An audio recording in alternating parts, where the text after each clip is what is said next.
Cambiamos de tema y ahora a tomar en cuenta las bajas temperaturas. Vamos a ver imágenes y te cuento lo siguiente. Son un factor de riesgo en la salud de las personas con sobrepeso. Esto debido a que el alta ingesta de carbohidratos y falta de actividad física acentúan los problemas que ya existen en estos pacientes. Hablamos obviamente de personas con obesidad mórbida que tienen otras patologías, ¿no? A propósito del sobrepeso, tienen la glucosa alta, el colesterol alto, muchos son hipertensos, dificultades para respirar. Los pacientes obesos son una población de alto riesgo además al COVID. Las estadísticas en el mundo indican que la tasa de mortalidad en personas con sobrepeso es muy alta, muy alta. Y para abordar este tema, Romina Rossi ya se encuentra con un doctor de aquellos, ya está con nosotros Luciano Poggi, una máquina que nos va a dar todas las alternativas para que tú puedas hacerle frente a los problemas de sobrepeso. Así es, Paco, ya estamos con el doctor. ¿Cómo está? Buenos días. Para hablar de este tema de sobrepeso tan importante en adultos, sabemos que más del 53% de la población en el Perú sufre de sobrepeso, pero aún más importante porque niños también lo están padeciendo. Aquí en nuestro país más de 2 millones de niños también están padeciendo de este tema.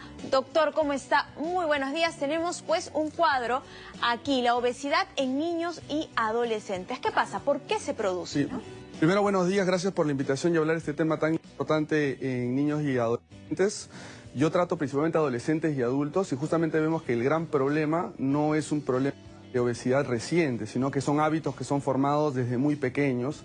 Y este es el tema de enseñarle a los niños qué cosa comer, pero el que enseña al niño es el padre. Entonces es el hecho de los padres tienen que saber reconocer cuando su hijo está subido de peso y escuchar sobre todo a su pediatra, ¿no? Y la obesidad en los niños se mide un poco distinto que en los adolescentes y adultos, pero por ejemplo podemos ver acá en estas imágenes... Vamos a ver, doctor, rapidito, que una persona o que un niño es obeso, ¿no? Porque uno lo ve a veces, piensa, está gordito, está sano, y Claro. esto no es así, ¿no? Correcto. Entonces, lo que vemos primero es el índice de masa corporal. En los niños muy pequeños no se utiliza el índice de masa corporal, que es esta relación entre el peso y la talla.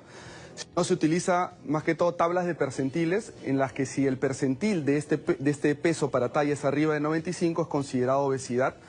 Y arriba de percentil 99 es considerado obesidad severa en niños. Y los pediatras empiezan a ver esto y le tienen que hablar a los padres con hacer planes de que si en 6 meses no hay una resolución, tienen que ver un especialista. Obviamente los pediatras ya descartaron algunos problemas endocrinológicos propios de la patología pediátrica para saber que las cosas están bien, ¿no? Exacto, usted hablaba del índice de masa corporal, el IMC, ¿no? Tenemos un cuadro para mostrarles también qué es esto, cómo determinarlo. Uno en casa podría, de alguna manera, saber acerca del índice de masa corporal. ¿Cómo sé yo que mi masa corporal está grasosa, por así decirlo? Bueno, la obesidad en sí es el exceso de acumulación de grasa, ¿no? Pero el índice de masa corporal básicamente lo que te dice es si es que tu peso está de acuerdo a tu talla bien, ¿no? Entonces, ¿Cómo esto se calcula, por ejemplo, el peso entre la talla. Por ejemplo, alguien que pesara 70 kilos y mediera 1,70 m, eso divide 70 entre 1.7 dos veces y sale cerca de 24 y un poquito más. O sea, es normal, ¿no? De 18.5 a 24.99, de 25 a casi 30 es sobrepeso, y de ahí empezamos con obesidad 1, 2 y 3, ¿no? Y en los niños se utiliza esto de las tablas de los percentiles, que es importante que los pediatras calculen en cada visita de un niño sano, ¿no? ¿Cada cuánto un niño debe ir a chequear ese tipo de detalle, ¿no, al pediatra?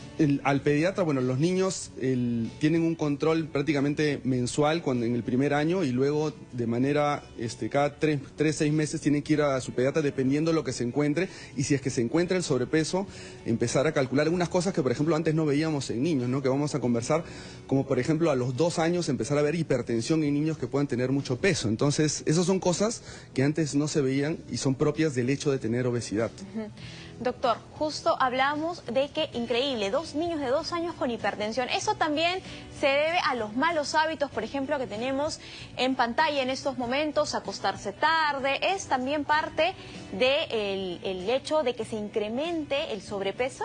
Sí, definitivamente los niños necesitan más horas de sueño que los adultos y parte del sueño es además la secreción de hormonas de crecimiento y es importante además que si un niño no ha dormido bien, al día siguiente no va a poder tener una actividad física normal o desempeñarse normal o concentrarse en sus actividades escolares, ¿no?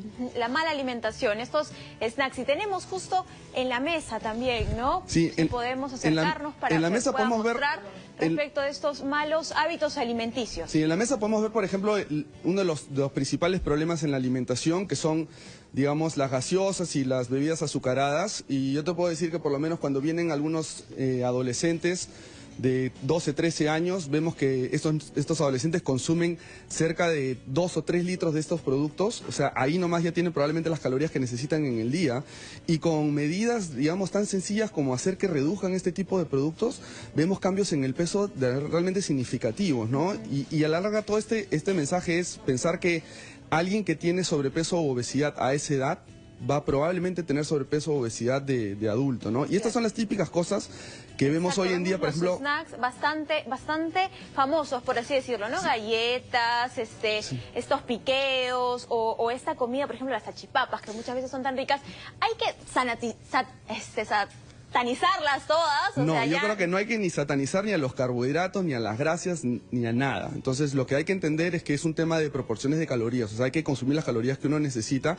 Y el problema con todo esto es que son comidas que tienen concentraciones calóricas muy grandes en pequeñas proporciones, ¿no? Claro. Entonces, ¿qué pasa si el pequeño me lo pide? O sea, le puedo dar, por ejemplo, no sé, una vez a la semana, ya te portaste bien, hiciste tus tareas y está pidiendo, mamá, quiero ir a algún, no sé, fast food para poder comer.